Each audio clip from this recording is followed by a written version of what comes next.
Hello friends, welcome to டிடிஸ் kitchen. இன்றைக்கி நம்ம பார்க்க போகிற ரெசிபி என்னென்னு பார்த்தீங்கன்னா, ஆட்டுக்கால் பாயா எப்படி செய்யறதுன்னு தான் பார்க்க போகிறோம். இது ரொம்பவே ஒரு ஹெல்த்தியான ரெசிபி. டயட்டில் இருக்கிறவங்க தவிர மற்றவங்க எல்லாருமே இது நம்மளுடைய உணவில் அடிக்கடி சேர்த்துக்கும் போது நம்மளுடைய எலும்புக்கு நல்ல ஒரு பலம் கிடைக்குது, உடம்புக்குமே தேவையான சத்துக்கள் எல்லாமே கிடைக்குது.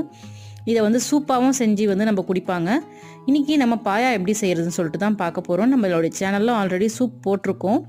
நான் டிஸ்கிரிப்ஷனில் லிங்க் கொடுக்குறேன், வேணுன்றவங்க அதையும் செக் பண்ணிக்கலாம். இப்போ வாங்க நம்ம பாயா எப்படி செய்யறதுன்னு வீடியோக்குள்ளே போய் தெரிஞ்சுக்கலாம்.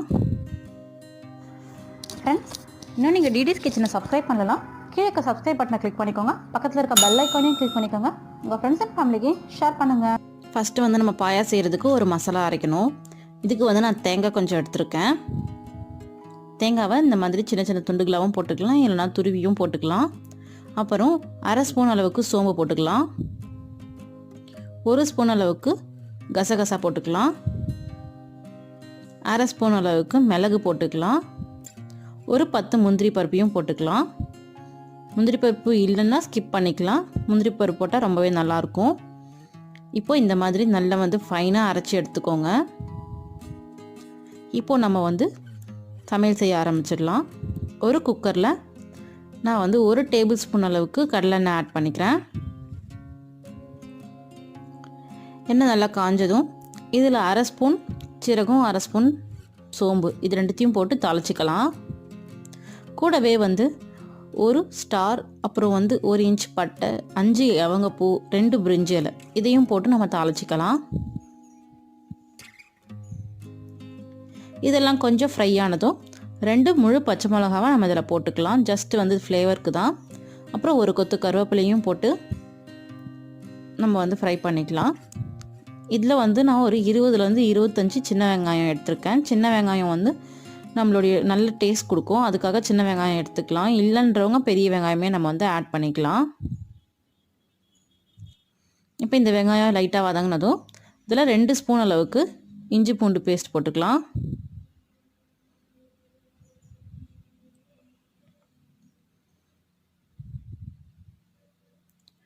இதோடைய பச்சை வாசனை போகிற வரைக்கும் நம்ம வெயிட் பண்ணணும். இஞ்சி பூண்டோடைய பச்சை வாசனை கண்டிப்பாக போனதுக்கப்புறம் தான் நம்ம தக்காளியை ஆட் பண்ணணுமே. இப்போ பார்த்தீங்கன்னா இஞ்சி பூண்டோடைய பச்சை வாசனை நல்லா போனதுக்கப்புறம் நான் 2 மீடியம் சைஸ் தக்காளியை பொடியாக நறுக்கி போட்டுக்கிறேன்.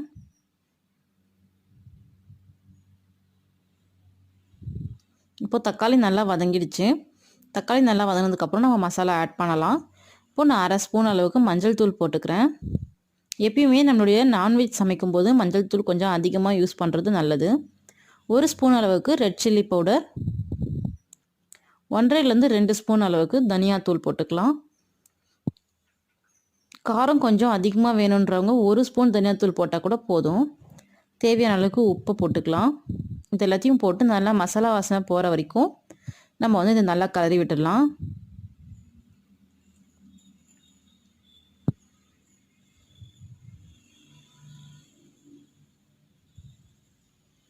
இப்போது நல்லா மசாலா வாசனை போனதுக்கப்புறம் நம்ம எடுத்து வச்சுருக்க ஆட்டுக்காலையும் போட்டுக்கலாம்.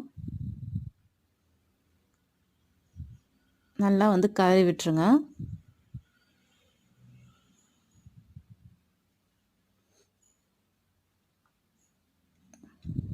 இப்போது நல்லா கலர்னதுக்கப்புறம் நம்ம அரைச்சி வச்சுருக்க அந்த பேஸ்ட்டை, அதாவது மசாலாவை நம்ம இதில் ஆட் பண்ணிடலாம். ஆட் பண்ணிவிட்டு தேவையான அளவுக்கு தண்ணி இதில் நம்ம விட்டுடலாம். இந்த கிரேவி கொஞ்சம் தண்ணியாக தான் இருக்கணும். அதனால் நம்ம இன்னும் கொஞ்சம் தண்ணி ஆட் பண்ணுறதுல தப்பு இல்லை. ஏன்னு பார்த்தீங்கன்னா ஆட்டுக்காலில் ஒரு பிசுபிசுப்பு தன்மை இருக்கும். நம்ம கம்மியாக தண்ணி வைக்கும்போது கிரேவி ரொம்ப திக்காக இருக்கும். அது அந்தளவுக்கு சாப்பிட நல்லா இருக்காது. கொஞ்சம் தண்ணியாக இருந்தால் தான் நல்லாயிருக்கும். நல்லா தண்ணியை ஊற்றி மூடி போட்டு நம்ம விசில் விட்டுடலாம். நான் பார்த்திங்கன்னா மீடியம் ஃப்ளேமில் ஒரு 6 விசில் விட்டேன். எனக்கு நல்லா வெந்திருக்கு. சப்போஸ் நீங்கள் ஓப்பன் பண்ணி வேகலை அப்படின்னு நினச்சிங்கன்னா திருப்பியும் ஒரு 5லேருந்து 6 விசில் வரைக்கும் விட்டு நம்ம எடுத்துக்கலாம்.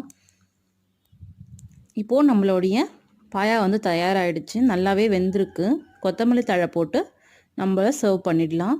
இது பார்த்திங்கன்னா சப்பாத்தி, பரோட்டா, இந்த மாதிரி எல்லா ஆப்பம், இடியாப்பம் எல்லாத்துக்குமே வந்து ஒரு நல்ல சைட் டிஷ்ஷாக இருக்கும். கண்டிப்பாக வந்து இதை வீட்டில் ட்ரை பண்ணி பாருங்கள். ரொம்பவே வந்து அருமையாக இருக்கும். இதை வந்து வீட்டில் ட்ரை பண்ணி பார்த்துட்டு எப்படி இருக்குன்னு எனக்கு கமெண்ட் பண்ணுங்கள். தேங்க்ஸ் ஃபார் வாட்சிங்.